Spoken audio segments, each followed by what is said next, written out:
നീ ഇത്രയും നേരം എവിടെ തെണ്ടി അടക്കായിരുന്നു? അത് സഖാവേട്ടന്റെ കയ്യില്. സഖാവേട്ടന്റെ കയ്യില് പുതിയ കവിത കൊടുക്കാൻ പോയതാ. ഇനി അതുണ്ടാക്കിയിട്ട് വേണം. അല്ല, അറിയാഞ്ഞിട്ട് ചോദിക്കുക. നീ പൂരോ ഗുണാണ്ടർ ചമയാനാ ഭാവം? വലിച്ചു കീറിക്കളയും. വല്ലോമാരുടെ കൂടെ നാടകം കളിച്ച് അഴിഞ്ഞാടി നടന്ന അസത്തെ.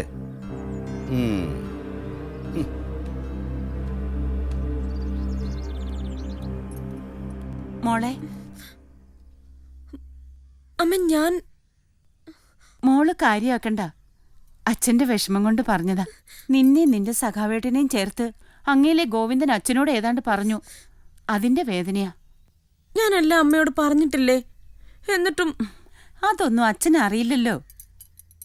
അല്ലേലും അച്ഛനിപ്പോ എന്നോട് ഒട്ടും സ്നേഹമില്ല. ആരാ പറഞ്ഞ അച്ഛന് നിന്നെ ഇഷ്ടമല്ലാന്ന്? അച്ഛനാകെ വിഷമത്തിലാ. ഇന്ന് ദണ്ണം അല്പം കൂടും. എന്തേ ഇന്ന് അച്ഛൻ ചോദിച്ചൊന്നും കൊടുത്തില്ലേ ദണ്ണം കൂടാൻ? പോടി അവിടുന്ന്.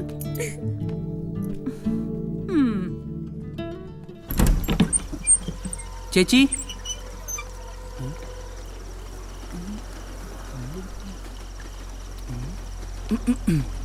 ചേച്ചി, കഥൂറ്റിയിടായിരുന്നു ഉറങ്ങുക. ഇത് എന്ത് പറ്റി? ചേച്ചി പണ്ട് എഴുതിയൊരു കവിത ദേ ഇതിലുണ്ട്.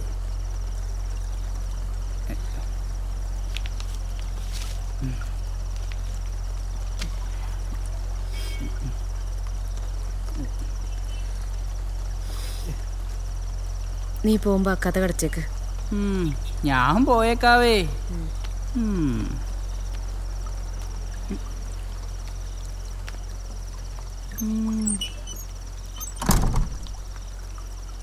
വീട്ടിലെ ഒരു ജോലിയും ചെയ്യത്തില്ല.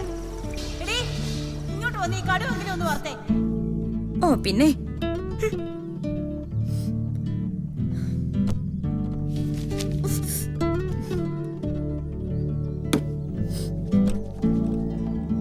നീ എന്തെടുക്ക അവിടെ? ഇങ്ങോട്ട് വന്ന് ഈ തേങ്ങ ഒന്ന് ചുരണ്ടിക്കേ. ഞാൻ കുളിക്കാൻ പോവാ.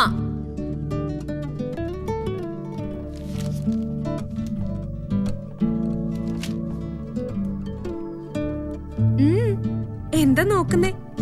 കണ്ടിട്ടില്ലേ? വെള്ളം നിറഞ്ഞ് കളയുവാ. നീ എന്തെടുക്ക അവിടെ? അച്ഛൻ കണ്ട അത് മതി. ഞാൻ പോവാ.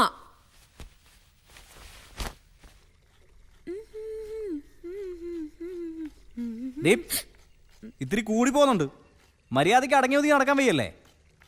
ചുമ്മാ ആൾക്കാരെ കൊണ്ട് അതും ഇതും പറയിപ്പിക്കാൻ. പോയി നീരാട്. അവനെ എനിക്കൊന്ന് കാണണം. പിന്നെ നാടകമൊന്നും തേങ്ങ എന്നൊക്കെ പറഞ്ഞു നടന്ന് പെണ്ണ് വഷളായി.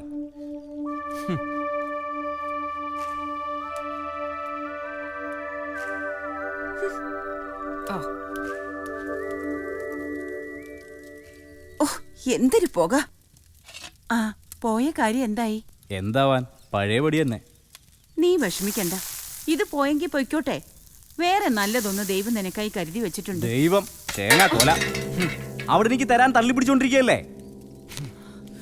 മോനെ, ജോലി വേണമെങ്കിൽ പണം കൊടുക്കണം, അല്ലെങ്കിൽ പെങ്ങളെ കൂട്ടി കൊടുക്കണമെന്ന് പന്നികള്. എന്താടി ഒരേ ഇളക്കം?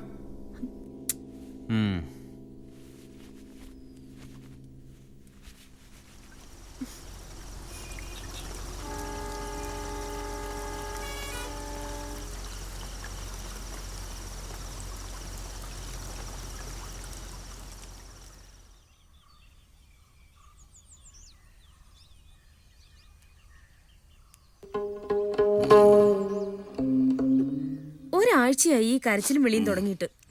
ഇനിയെങ്കിലും നിർത്തിക്കൂടെ? ഇതുവരെ കഴിഞ്ഞില്ലേ? എന്റെ അമ്മ ഇങ്ങനെ കരയല്ലേ? എനിക്കത് സങ്കടാവില്ലേ? എനിക്കെല്ലാം കളിയാ. ഉള്ള കിടപ്പാടം കൂടി പണയം വെച്ച ആ മഹാഭാവിയുടെ കുറിക്കമ്പനിയിൽ ഇട്ടത് അതിങ്ങനെയായി. അമ്മേ, ഇങ്ങനെ നാടക നടികളെ പോലെ മോങ്ങിക്കൊണ്ടിരുന്ന കാശ് കിട്ടുവോ? അച്ഛന് കള്ളു കുടിക്കാൻ ഒരു കാരണം കിട്ടിയത് മാത്രം മിച്ചം. എഴുന്നേറ്റെ, എഴുന്നേക്കമ്മേ. പോലീസിൽ പരാതിപ്പെട്ടിട്ടുണ്ടല്ലോ. നമ്മുടെ കാശ് കിട്ടാൻ അവരെന്തെങ്കിലും വഴി കണ്ടെത്തും. അവനെ പിടിച്ചിട്ട് നഞ്ചായി. ആ മഹാബാബയുടെ കയ്യില് കാശൊന്നും ഇല്ലെന്ന് അവര് പറയുന്നേ. അങ്ങനെ വരത്തുള്ളൂ. എന്നെ വിഷമിപ്പിച്ച കാശാണത്. പെൻഷനിൽ നിന്ന് ആകെ 1 ലക്ഷമല്ല ഞാൻ ചോദിച്ചോളൂ ആ SI പോസ്റ്റ് വാങ്ങാൻ. തരാതെ കൊണ്ട് തള്ളിയല്ലേ.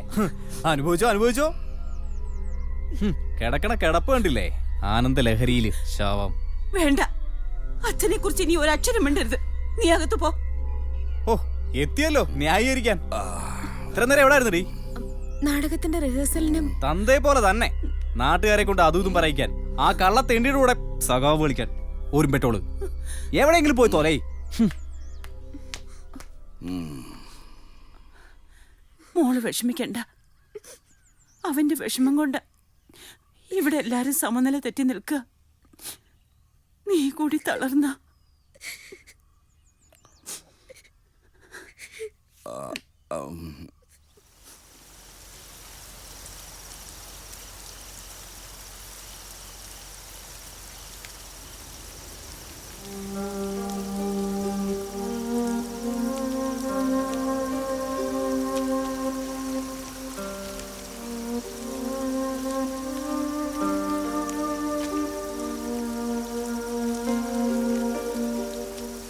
ലിപിയില്ലാ ലിഖിതമാം സദാചാര പുസ്തകത്തിൽ വിധിന്യായം കുറിച്ചിട്ടീ തുറുങ്കിലേറ്റുന്നു. ഒരു പെണ്ണും പറയാത്ത പതിരുള്ള പദങ്ങളെ വഴിചാരി വഴിപിഴപ്പിച്ചു പോകുന്നു. അകത്തുള്ളോരകത്തളം കാക്കുവാനായി മാത്രമെന്നാൽ അംഗമെത്ര വെട്ടിയോരെ കണ്ടതുമില്ല. ചൂഴ്ന്നുപോയ കൺതടങ്ങൾ.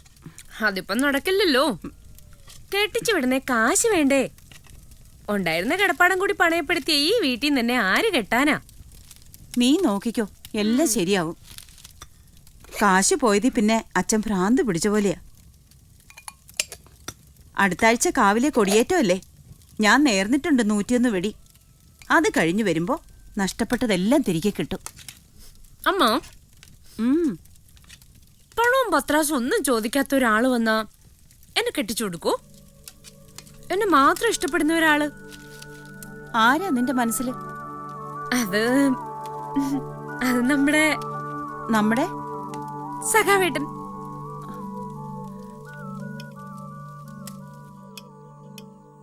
അവൻ നിന്നോട് അങ്ങനെ പറഞ്ഞോ? പറഞ്ഞില്ല, പക്ഷേ എന്നെ ഇഷ്ടാ. എനിക്ക് അവൻ നല്ലവനാ. പക്ഷേ നിന്റെ അച്ഛന് കമ്മ്യൂണിസ്റ്റ് എന്ന് കേൾക്കുന്നതേ കലിയ. അമ്മ അച്ഛനോട് ഒന്ന് പറഞ്ഞാ. അപ്പൊ അതിനാണ് നാടകം ഉണ്ടാക്കാനെന്ന് പറഞ്ഞ് നടക്കുന്ന അല്ലടി കള്ള പരിച. അയ്യോ, ഇങ്ങനെ തല്ലാതെ മനുഷ്യ, അത് ചത്തുപോവും. അവന് ഇഷ്ടമാണെങ്കിൽ നമുക്ക് ഇതങ്ങ് നടത്തി കൊടുത്താലോ?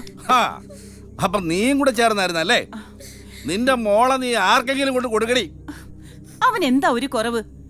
നിങ്ങളെപ്പോലെ ഇങ്ങനെ വെള്ളം അടിച്ച് ലക്ക് കെട്ട് നടക്കുന്നില്ലല്ലോ. അയ്യോടി, ഒരു കുറവുമില്ല. സഖാവല്ലയോ സഖാവ്. എടി, ജീവിക്കാൻ അറിയാമോടി അവന്. കൂടെ പഠിച്ച ഓരോരുത്തന്മാര് ഡോക്ടർമാരും എഞ്ചിനീയർമാരുമായിട്ട് 10,000, 30,000, 40,000 രൂപ ശമ്പളം മേടിക്കുന്നു. അവൻ സഖാവ് കളിച്ച് നടക്കുകയല്ലേ? അല്ല, സഖാവായാലും കുഴപ്പമില്ല. കൂടെയുള്ള ഓരോരുത്തന്മാര് പല പല സ്ഥാനങ്ങളും നേടി വലിയ നിലയിലായി. അവൻ മാത്രം തെരുവിലും. അല്ല, അറിയാഞ്ഞിട്ട് ചോദിക്കുക, അവനും വല്ല വട്ടമുണ്ടോ? ഇന്നത്തെ കാലത്തും 70കളിലെ പോലെ കൂറ സഞ്ചിയും തൂക്കി ജുബായും ഇട്ട് സഖാവ് കളിച്ച് നടക്കാൻ അച്ചരറി ഇവിടെ ഉണ്ടായിരുന്നു. ഇത്രയും ബഹളം കാണിക്കാൻ മാത്രം ഇവിടെ എന്താ ഉണ്ടായേ? അവളൊരു ഇഷ്ടം പറഞ്ഞെന്നല്ലേ ഉള്ളൂ. ആരെയും വേദനിപ്പിച്ച് ഞാൻ ഒന്നും ചെയ്യത്തില്ല. കേട്ടില്ലേ? അപ്പൊ കാശുണ്ടാക്കി മോളെ ഇഷ്ടപ്പെട്ടവന്റെ കൂടെ കെട്ടിച്ചയച്ചോ? ഇരിക്കല്ലേ കനകം. അതേടി, ഞാൻ പാപ്പരാ.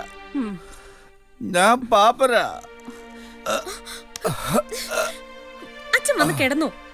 ഇന്ന് അല്പം ഓവറാ. എടി, നീ വിട്, ഞാൻ കൊണ്ട് കിടത്താം.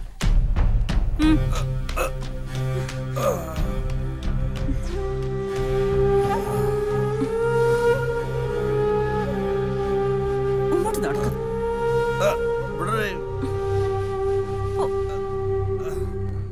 ഇങ്ങോട്ട് പോ.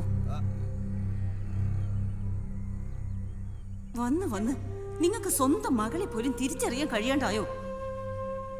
ആണുങ്ങളെ വശീകരിക്കാൻ റോഡ് വക്കിൽ നിൽക്കുന്നവളുമായല്ലേ ചങ്ങോത്തം. പിന്നെ എങ്ങനെ സ്വന്തം മകളെ തിരിച്ചറിയാൻ കണ്ണുണ്ടാവും? ഈശ്വര, എന്റെ ഒരു ഗതി.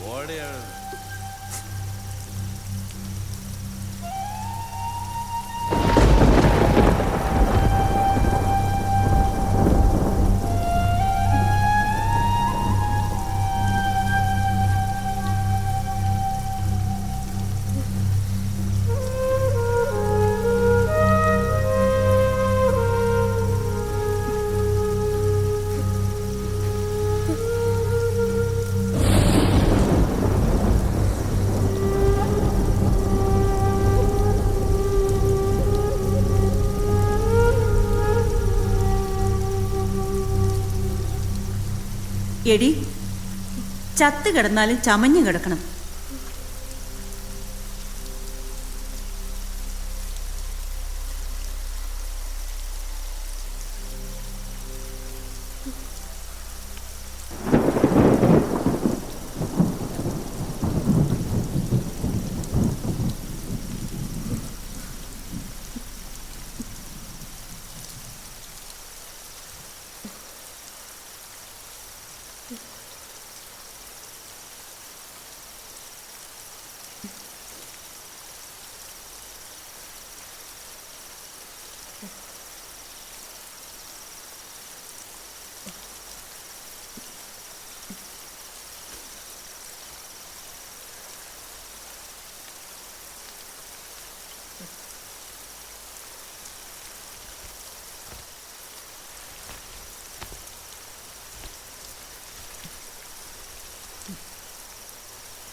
എടി, ചത്ത് കിടന്നാലും ചമഞ്ഞു കിടക്കണം.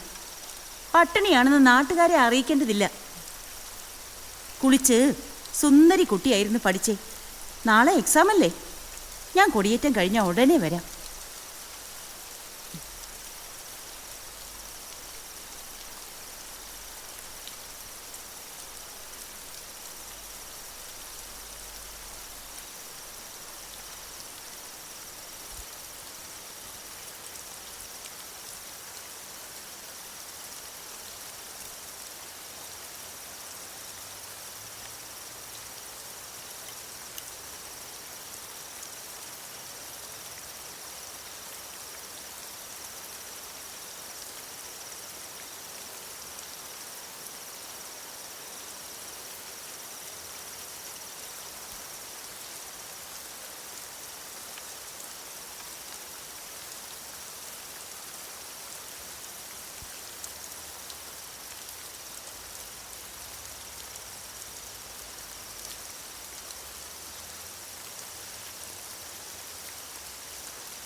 ചത്ത് കിടന്നാലും ചമഞ്ഞു കിടക്കണം. സ്വന്തം മകളാണെന്ന് വിചാരം പോലും ഇല്ലാണ്ട.